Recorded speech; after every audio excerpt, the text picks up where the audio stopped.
Hello everyone and welcome back to another tutorial from Gameplay Classic. In this video, I'm going to show you how you can create a private game room on the Brawlhalla game. So let's get started right away.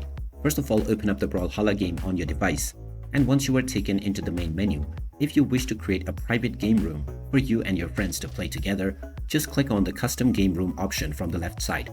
You will now see various different options from which you will need to go into the create room page. Now you will see two different options. The option to create a public room as well as a private room. Click on the private room button, and now this will create a private room which can only be accessed by using the room number. This room number will be visible at the very top, so you can share this with your friends, which will allow them to join your room. In order to join, your friends will simply need to go into the join room option and enter the room number within the given page. After clicking on the join button, you can pair with your friends and start playing within your private room right away. So there you have it. That is how easy it is to create a private game room on the Brawlhalla game. If you find this video helpful, don't forget to hit that like button and subscribe to our channel for more useful tips and tutorials.